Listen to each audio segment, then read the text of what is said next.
우리 11월 가을에서 겨울로 날씨도 이제 계절도 변화하고 기온도 떨어지고 또 여러 가지 면에서 한 해가 다 가는구나 이런 마음도 들고 또 해도 짧아지고 왠지 스산한 기운이 스며들고 그래서 11월에는 우리의 마음이 영원히 자칫 잘못하면 이렇게 가라앉는 침체되기 쉬운 계절이에요. 여러분 그러시면 안 됩니다.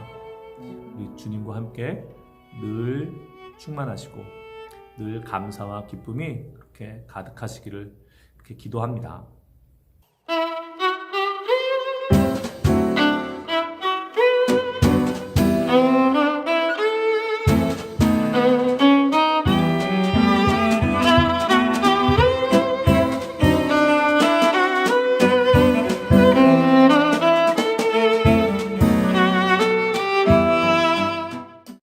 오늘 우리가 함께 읽을 사도행전 본문 말씀은 사도행전 24장이에요.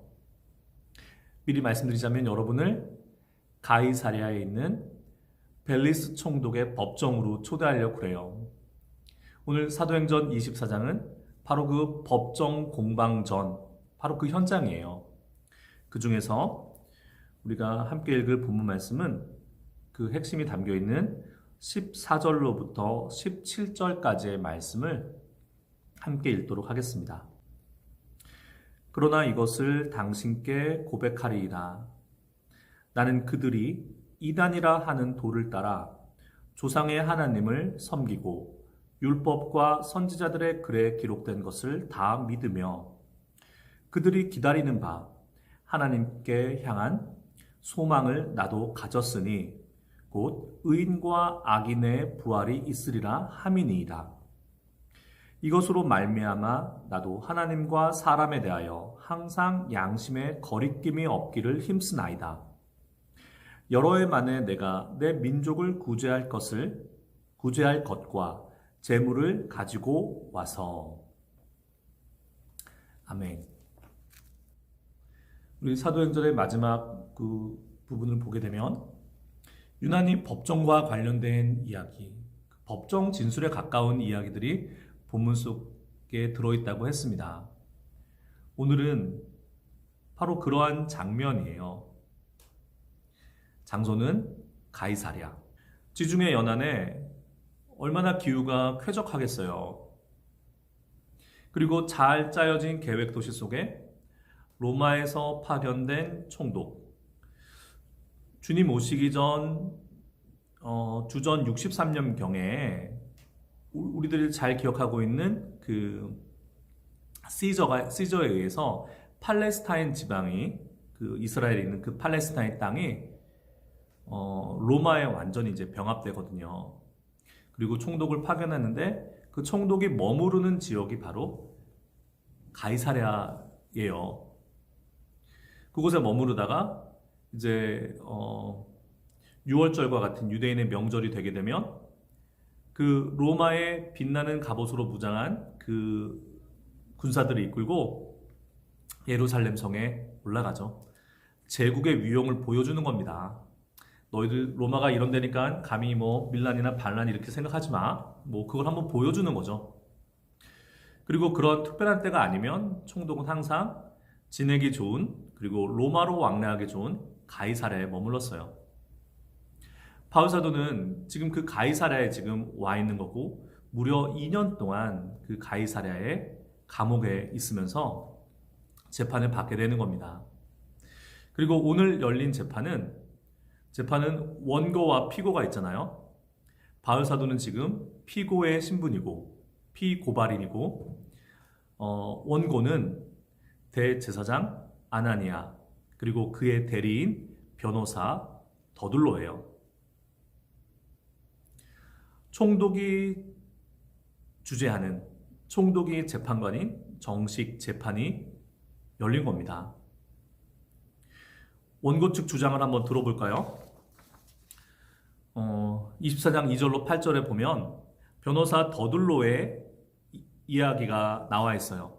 우리 보다 읽기 편한 세번역 성경으로 그 변호사 더둘로의 고발 내용을 한번 먼저 살펴보겠습니다.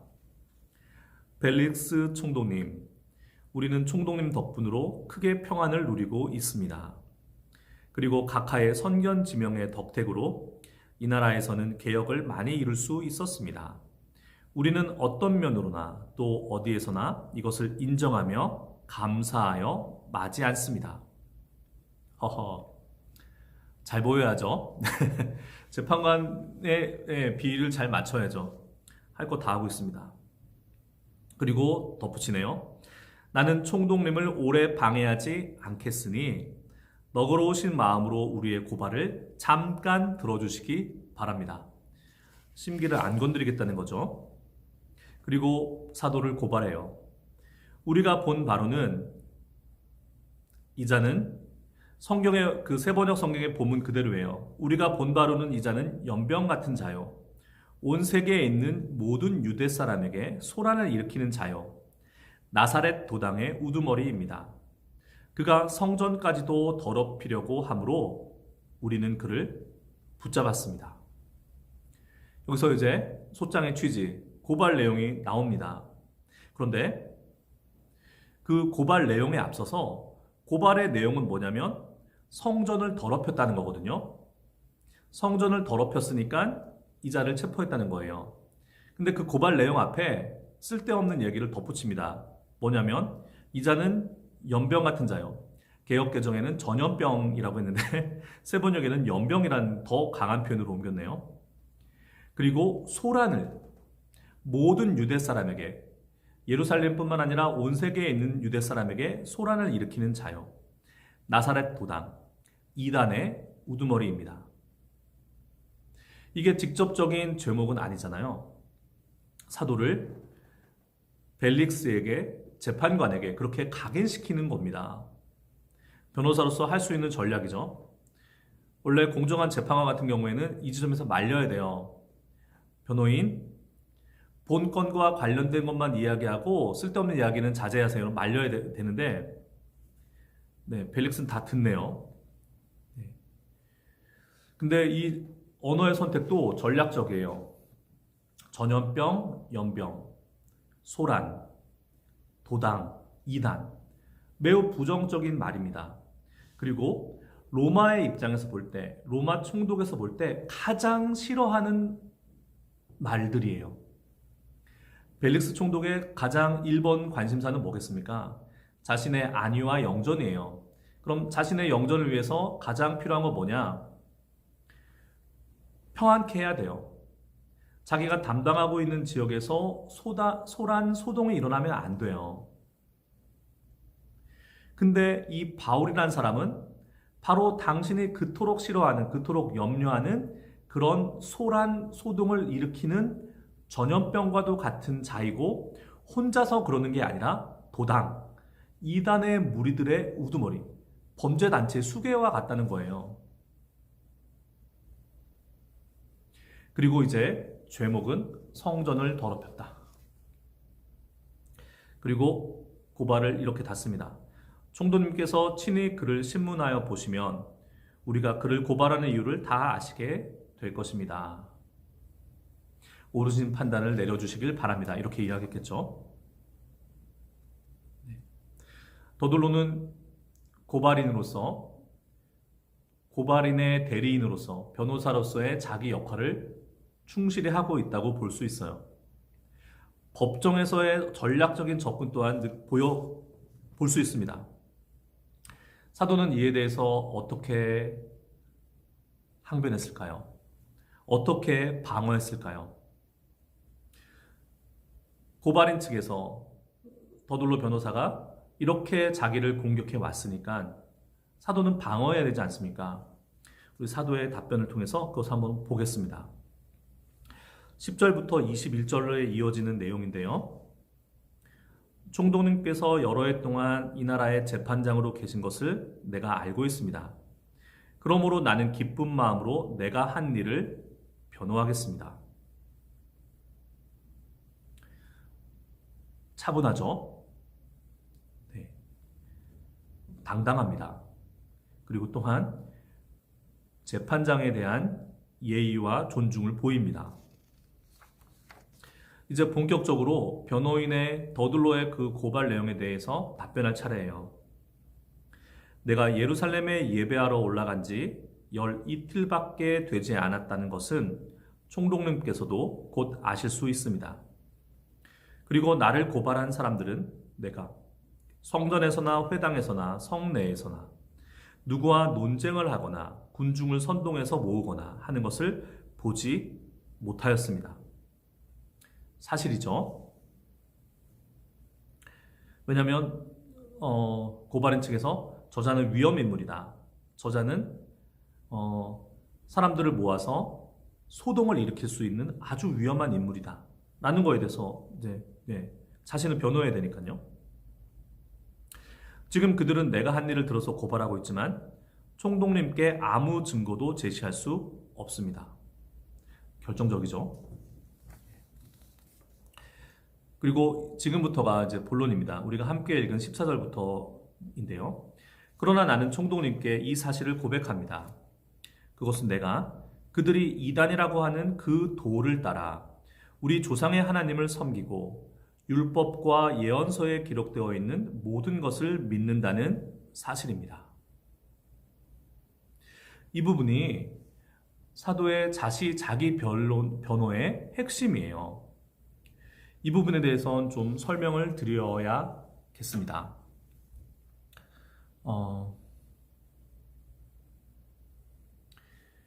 유대교, 그 당시 지중해 세계는 여러 민족, 여러 문화, 여러 종교가 있는 한마디로 다원주의적인 사회였어요. 민족도 다르고 심지어 인종마저 다르고 그 문화적 배경과 뿌리, 그 종교적인 게 전혀 다른, 그리고 또 그 지역이 인류 고대 문명의 발상지들이 모이는 곳이지 않습니까? 이집트로부터 시작된 고대 문명, 메소포타미아로 시작된 고대 문명, 그리고 그 지중해 변의 페니키아의 그런 수메르 문명 등등 다 나름대로 그 이유와 전통이 있는 그런 사람들인데, 그것이 로마의 군사력에 의해서 로마의 안에, 로마라는 울타리 안에 들어와 있는 거예요. 로마의 기본 입장이 어땠을까요? 그렇게 다문화 다민족들을 이렇게 통치하려면 어떻게 해야 됐을까요? 이중적입니다. 겉으로는 포용하는 것과 같은 태도를 취해요. 어떻게 해요? 너희들 신앙, 너희들 종교 인정한다. 그러나 전제가 하나 있다. 이를테면 그리스 사람들의 신앙, 뭐 제우스와 뭐 기타 여러 가지 그리스 신화 속 신들, 그거 실제로 보면 우리 로마의 신들이 주피터와 비너스와 마르스와 이름만 다르지 똑같아. 그러니까 니네가 믿는 거나 우리 로마 제국이 믿는 거나 같은 거야. 그러니까 너희들이 로마 제국의 신들을 인정하는 범위 내에서는 니네 맘대로 해도 좋아. 이런 거예요. 예를 들어서 이집트 사람들이 자신들의 전통 속 내려오는 어떤 여신을 숭배한다 이거 아닙니까? 그 여신, 그거 우리 로마 신화 속에 나오는 그 여신과 이름만 다르지 똑같은 거야. 그러니까 우리가 믿어. 겉으로 보면 종교에 대해서 매우 포용적인 것 같지만 실제로는 정반대예요. 이 부분을 이렇게 설명하는 분이 있어요. 여러분, 미국의 헨리 포드라는 사람 아시죠? 오늘날 포드 자동차를 세운 사람. 이 사람이 1920년대에 그 모델 T라는 당시로서는 그렇게 대중화될 수 없었던 자동차를 소품종 대량 생산을 통해 가지고 저렴한 가격에 중산층들에게 공급해 가지고 자동차 문화에 일대 혁신을 가져왔다는 그 헨리 포드. 사실 그 단순한 자동차만의 그런 변화가 아니었어요. 그 산업 발달에 있어서 그 헨리 포드가 취한 컨베이어 벨트의 다품종 소량 생산, 이거는 엄청난 우리 생산 방식과 삶의 방식에 큰 변화를 갖고 온 역대 획기적인 사건이에요. 그런데 그 헨리 포드가 한 말 중에 이런 게 있습니다. 차를 저렴한 값에 생산해내려면 딱 규격화된 물건을 만들어야 되거든요. 말 그대로 종류는 간단하게, 수량은 많게. 소품종 대량 생산이죠. 제가 잘못 말했네요. 자동차를 선택할 때 이를테면 그 구매하는 사람의 취향이 필요하지 않습니까? 나는 색깔을 뭐 무슨 색으로 할 거야. 나는 뭐 어떻게 할 거야. 그런 거 없는 거예요. 헨리 포드가 이런 말을 남겼대요. 여러분, 색깔이요. 마음껏 고르세요. 그런데 검정이라는 범위 안에서 고르세요. 그게 선택의 여지가 있다는 겁니까? 없다는 겁니까? 없는 거예요. 로마가 취한 전략이 종교 정책이 바로 그런 거예요. 여러분들의 종교, 그거 신앙 전통 그대로 믿으세요. 그게 로마의 신들이라는 전제하에서 기만적인 거죠. 그런데 이것에 대한 예외가 있었어요. 팔레스타인 땅, 그 로마로 보면 그 변두리 주변부의 좁은 땅에 있는 그 이스라엘 사람들, 이 사람들은 야훼라는 신을 믿는데 얘들은 그렇게 안 되는 거예요. 왜냐하면 시저가 잘 알고 있었습니다. 얘네들은 말이지 바벨론일 때나 바벨론의 지배를 받을 때나 페르시아의 지배를 받을 때나 아니면 셀주크 왕조의 지배를 받을 때나 그 어떤 정치 권력이 오더라도 이들은 단 한 번도 자신의 신들 야훼를 저버린 적이 없다. 이런 애들에게 그 로마의 신들을 믿어라? 야훼와 무슨 주피터가 같은 거다? 이거 안 통한다는 거를 안 거예요. 그래서 상대적으로 제국에서 차지하는 비중도 낮을 뿐만 아니라 니네들끼리 그렇게 니네들만 믿어라. 그리고 그 유대인들의 신앙이라는 게 다분히 배타적이잖아요. 그래? 그럼 니네만 믿어. 그래서 유대인들의 그 야훼 신앙, 유다이즘을 법적으로 허용해 줬어요. 왜 이런 긴 얘기를 장황하게 하냐면 이 더들로 그 다음에 유대교에서 예수님을 그 다음에 바울 사도를 공격하는 핵심 논거가 거기에 있기 때문에 그래요. 자신들의 종교는 유대교는 황제로부터 인정받는 보호받는 합법적인 종교라는 거예요. 자신들의 것은요. 그런데 나사렛 예수, 나사렛 도당, 나사렛 이단들은 이 유대교의 범주에서 벗어난, 다시 말하면 제국으로부터 인정받고 보호받을 수 있는 종교가 아니라는 거예요. 그러니 어떻게 하라는 겁니까? 저들을 다 처단하고 저 종교를 없애라는 거예요. 그게 더들로 대제사장 아나니아 그리고 유대교에서 끊임없이 말하는 핵심 논거예요. 사도는 그리고 누가는 어떻게 이 공격으로부터 빠져나갈까요? 이렇게 대답합니다. 사도는 그들의 이단이라고 하는 그 도를 따라, 그리스도의 도죠. 우리는 우리 조상의 하나님을 섬기고 율법과 예언서에 기록되어 있는 모든 것을 믿는다. 다시 말하면, 바꿔 말하면 우리는 로마 제국이 보호하는 우산 아래서 보호를 받는 릴리지오 리스타, 합법적인 종교라는 거예요. 우리는 유대교의 율법과 예언서, 그 전통을 한 번도 부정한 적이 없다라는 거예요. 사실 그렇잖아요. 예수님께서, 바울 사도께서 우리 여호와 하나님을 부정한 적이 있나요? 부정이라기보다 오히려 그분이 어떤 분이시다라는 것을 더 정확하게 우리에게 믿게 하셨죠. 사도는 이어서 말합니다. 나는 하나님께 소망을 두고 있습니다. 이 사람들도 마찬가지 아닙니까? 그리고 그 하나님께 소망을 두고 있는 핵심은 의로운 사람과 불의한 사람들의 부활이 장차 있을 거라는 것입니다. 그리고 나는 그 부활의 첫 사건인, 첫 열매인 나사렛 예수의 부활이 부활을 증언했을 뿐입니다. 여기에 어떤 불법이 있고 어떤 유대교 이단의 문제가 있고 뭐가 있습니까? 만약에 이건 이 목사가 좀 더 보태겠습니다. 만약에 우리가 믿는 도가, 우리가 전하는 도가 로마 제국의 그 우산 밖에 있는 거라면 저 유대교 핵심들이 말하는 바리새파들이요, 그들이 말하는 것도 일종의 섹트고 우리와 똑같은 입장에서 로마의 보호를 받을 수 없는 거예요 라고 말하고 있는 것입니다. 왜냐하면 바리새인들이 주장하는 게 바로 의인의 부활, 불의한 자들의 부활이거든요. 바리새파 주장의 핵심이 바로 그거예요. 이 이야기를 듣고 있는 벨릭스 총독의 반응이 어땠을까요? 머릿속에 그려집니다. 지금 치열한 법정 공방이라고 하기에는 다소 맥이 빠지는 그런 진술이에요. 진술의 공방입니다. 변호사 더둘로가 할 말이 없는 거예요. 바울 사도가 차분하게 냉정하게 논리적으로 잘 대응했어요. 그리고 그들의 모순마저도 지적했어요. 우리는 여기서 한 걸음 더 나아가기를 원해요. 네.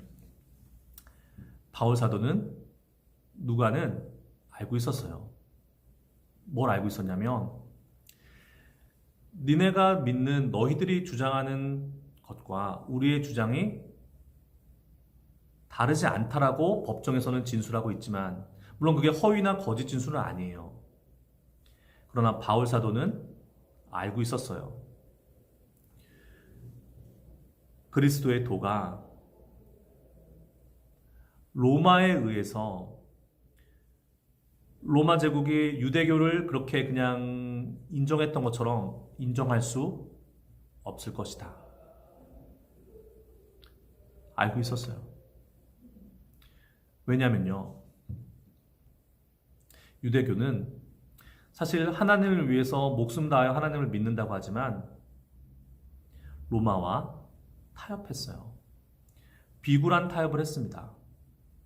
그것이 참으로 역설적이게도 드러나고 있는 부분이 빌라도 법정이에요. 요한복음 19장 15절에 보면 14절부터 보면요, 빌라도가 유대인들에게 이르되 보라 너희의 왕이로다. 15절 그들이 소리 지르되 없이 하소서 없이 하소서 그를 십자가에 못 박게 하소서. 빌라도가 이르되 내가 너희 왕을 십자가에 못 박으랴. 대제사장들이 대답하되 가이사 외에 우리에게 왕이 없나이다. 이들은 로마와 타협했어요. 우리의 기득권을 보장해 주세요. 우리는 황제를 인정한다니까요. 로마 황제 말고는 우리에게 왕이 없어요. 이게 왜 잘못된 말일까요?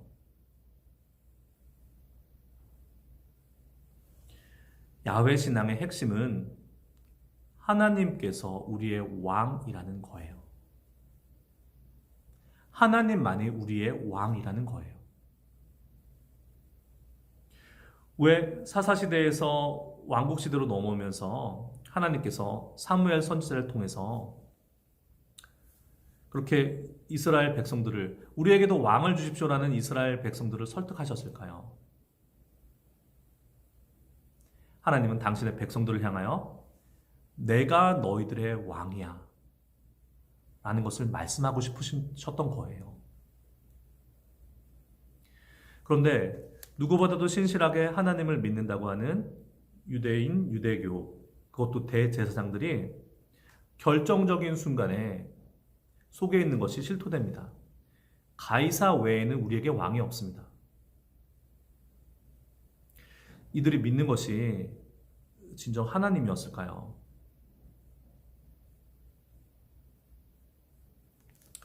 그리고 이 유대인들이 그러니까 그리스도를, 메시아를 받아들일 수가 없었던 거예요. 우리만, 우리 민족만 그렇게 믿으면 된다는 거예요. 그렇게 살면 된다는 거예요. 근데 그것이 진정한 하나님 신앙이었습니까? 아니에요. 하나님께서는 당신의 피조세계인 모두를 구원하기를 원하시고 이방 백성 모두를 다 모두에게 은혜를 베푸시는 하나님이시잖아요. 그리고 예수님께서 제자들에게 명령하시기를 가서 열방의 모든 이방 민족들을 제자로 삼아라. 그게 하나님의 뜻이요, 하나님의 지엄하신 명령이에요. 그런데 이 잘못된 유대교, 잘못된 야훼 신앙은 우리끼리만 잘할게요. 우리 놔두세요. 신앙을 사사화, 개인적인 것으로 만드는 겁니다. 신앙을 민족 종교로만 만드는 거예요. 여러분, 우리의 신앙이, 하나님 신앙이 그런 것입니까? 아니잖아요. 바울 사도는 바로 이 점을 누구보다도 잘 알고 있었어요. 기독교의 그 거대한 비전, 왜냐하면 하나님의 비전이니까요. 모든 열방, 모든 민족들을 다 구원하시겠다는 하나님의 그 위대한 계획. 믿는 이들만 그냥 구원받고 잘 살고 이게 아니에요. 그리고 더 결정적인 것. 당시 로마 황제의 칭호가 Son of God이에요. 하나님의 아들. 황제는 신입니다.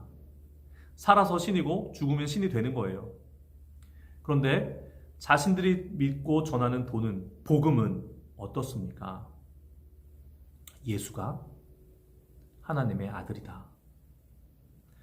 황제가 하나님의 아들이 아니라 하나님의 아들이라는 칭호를 받을 분은 유일하게 예수 그리스도시다. 십자가에, 그 저주받은 십자가에 못 박혀 죽은, 그러나 부활한 그분이 하나님의 아들이다. 그래서 지금 법정에서 저들이 믿는 하나님과 우리가 믿는 하나님, 우리 조상의 하나님 동일합니다. 우리는 율법과 예언서를 다 지킵니다. 라고 말해서 변호사 더둘러의 공격을, 그 유대교 성전 세력들의 그 공격을 방어했지만 바울 사도는 알고 있었어요. 자신이 전하는 복음과 로마 제국은 어쩔 수 없이 충돌할 수밖에 없다. 그런데 누가 이긴다는 겁니까? 그리스도가, 복음이 이긴다는 거예요. 왜냐하면 진리이고 하나님께서 하시는 일이고, 결과적으로 어떻게 됐습니까? 로마가 복음을 이겼습니까? 복음이 제국을 이겼습니까? 복음이 제국을 이겼습니다. 그럼 사도는 왜 법정에서 이렇게 여기서 그 복음의 핵심 진리를 증거함으로써 그 보다도 더 멋있게, 보다도 더 잘 자신의 사명을 감당할, 사도가 지혜로운 거예요.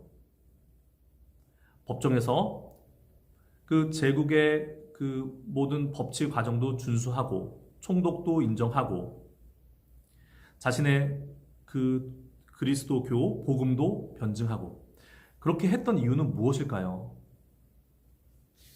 남은 사명을 완수하기 위함이에요. 이 재판 과정에 웃어서 죄송한데요, 자꾸 벨릭스의 얼굴이 떠올랐어요.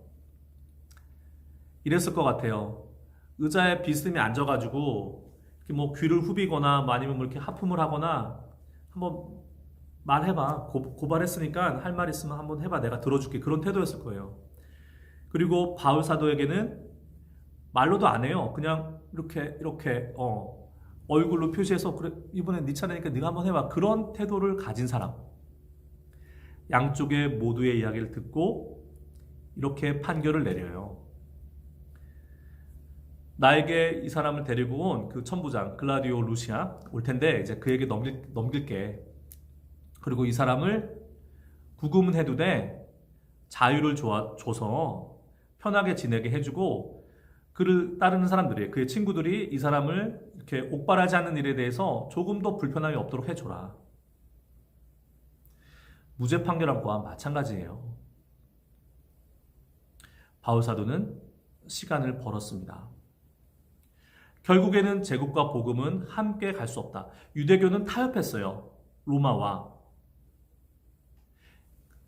가이사 말고는 우리에게 왕이 없어요. 로마 황제를 인정한 거예요.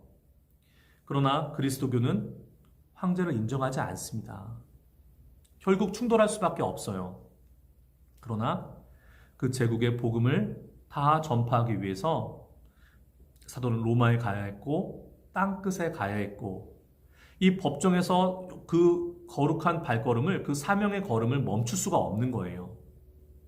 그래서 참으로 지혜롭게 그리고 거짓과 진실의 줄타기 그런 거 아닙니다.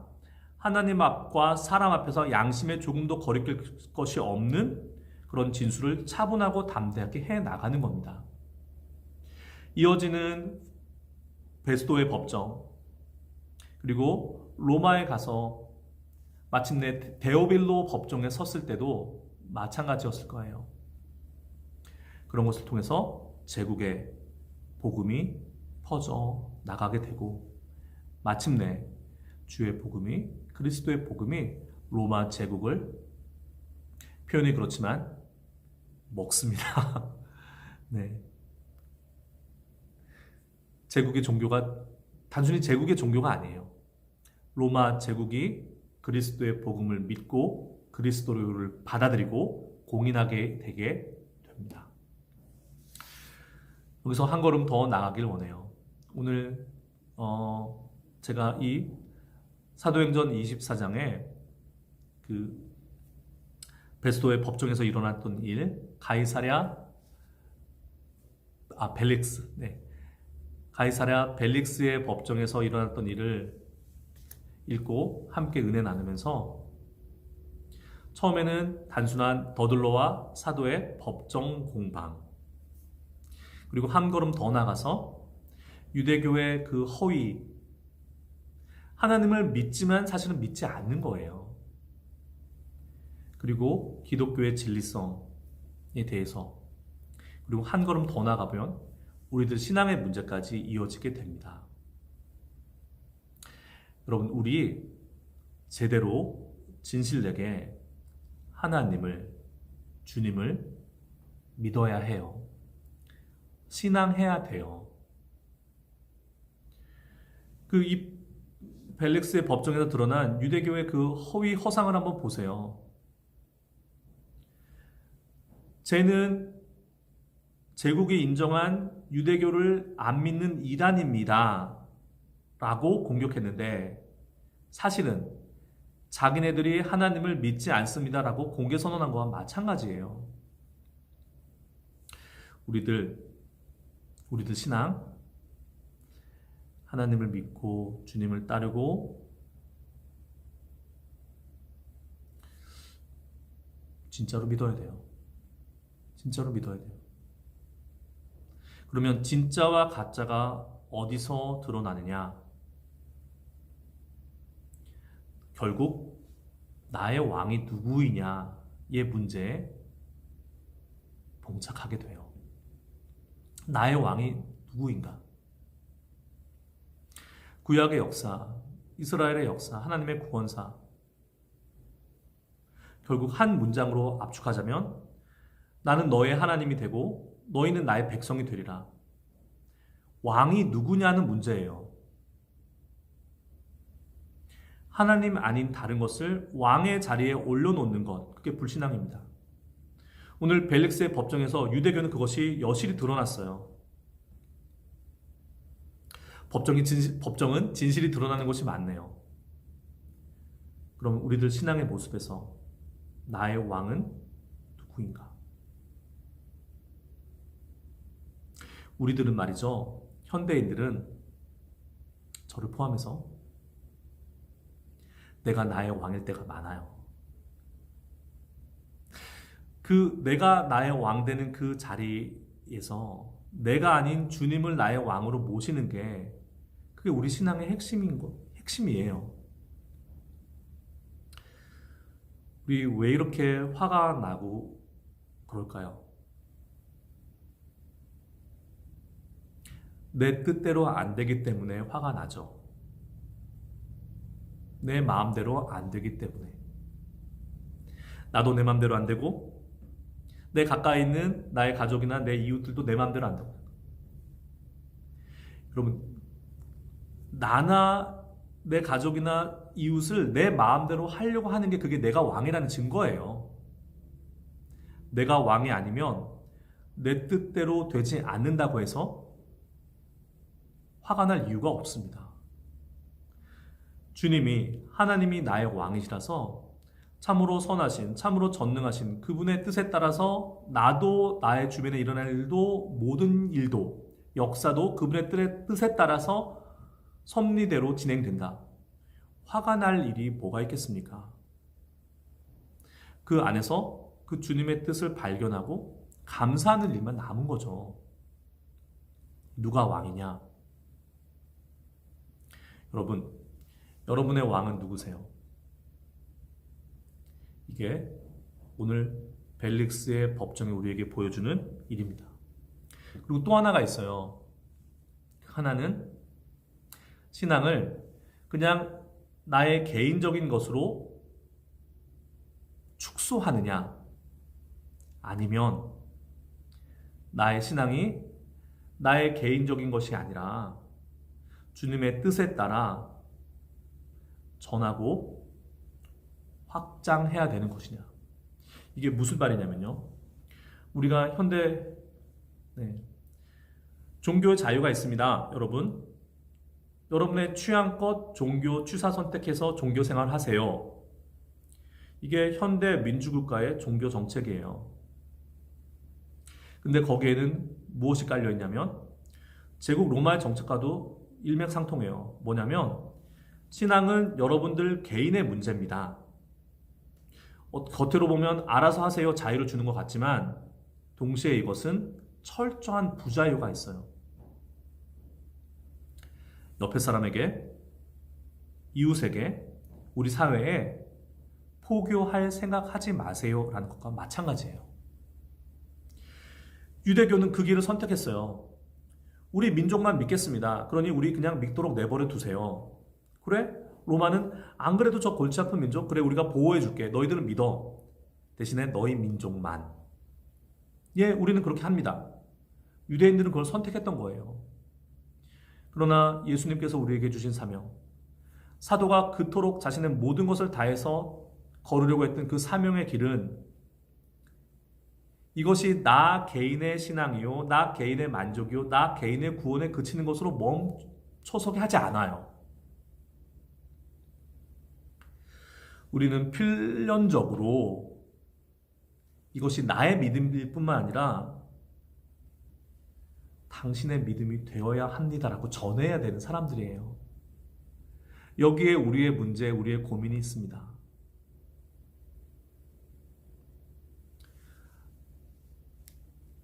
조심스러운 얘기지만 이 대통령 선거와 관련돼서 차별금지법이 국회에 상정되지 못했대요. 보도에 따르면 보수적인 기독교인들의 눈치를 보았다, 뭐 이렇게 보도를 하더라고요. 그러니까 논의를 다시 뒤로 넘긴 거예요. 괜히 이거 잘못했다가는 표 깎아 먹으니까 선거 후로 미루겠다, 이런 거죠. 그 차별금지법의 핵심 내용이 무엇입니까? 어떠한 차별도 두지 않는다. 어떠한 차별도 인정하지 않는다. 만약에 차별하거나 차별을 조장하는 모든 행위들은 처벌하겠다라는 거거든요. 뒤집어 말하면 뭡니까? 너희들 한 사람 한 사람 개인에게는 자유를 줄게. 그것이 종교가 됐건 너의 성적 취향이 됐건 뭐가 됐건 간에 줄게. 이렇게 하고 남이야 무엇을 하건 어떻게 하건 너희들은 상관하면 안 돼 라는 거예요. 이것과 우리들의 복음 전도의 사명은 양립할 수가 없어요. 그리고 이 충돌이 오늘 우리가 읽은 사도행전 24장 벨릭스의 법정에서 더둘러와 사도의 충돌, 유대교와 그리스도교의 충돌하고 똑같습니다. 2000년 전 1세기 팔레스타인에 있었던 그 일이, 제국 로마 안에 있었던 그 일이 21세기를 사는 우리들 한 사람 한 사람의 개인적인 신앙과 우리가 속해 있는 사회 모두에 있어서의 신앙, 그리고 무엇보다 중요한 하나님의 복음 전도의 사명, 주님의 선교 대명령과 양립할 수가 없어요. 지혜가 필요합니다. 우리로서는 할 수 없어요. 정말이에요. 왜냐하면 민주사회의 한 책임 있는 시민으로서 우리 그렇게 살잖아요. 동시에 천국 시민으로서 우리 살아갑니다. 사명을 감당해야 하지만 우리의 이웃 또한 존중해야 돼요. 무례한 포교, 무례한 기독교, 그런 소리 들으면 안 됩니다. 그럼 어떻게 해야 될까요?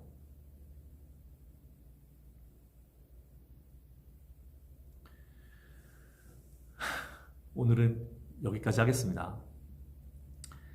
사도행전 24장에 보면 바울 사도가 그 유대교 성전 권력들의 고발에 의해서 예루살렘과 팔레스타인 지역을 통치하는 로마 총독 벨릭스의 법정 앞에 서게 되어 원고와 피고 사이에 치열한 법정 공방이 있었습니다. 법정 논리적인 면에서 사도는 능히 고발자들의 이야기를 입을 닫게 만들었어요. 그리고 승소 아닌 승소를 했습니다. 그러나 사도행전은 우리가 그런 표면적인 것만 읽기를, 그 하나의 단편적인 승리에 기뻐하는 것에 머물러 있기를 원하지 않아요. 그 속에 숨어 있는 뜻, 나의 진정한 신앙됨, 그리고 우리 믿는 이들, 기독교인들의 사명에 대해서 우리가 피하고 싶은 바로 그 부분을 이야기하고 있어요.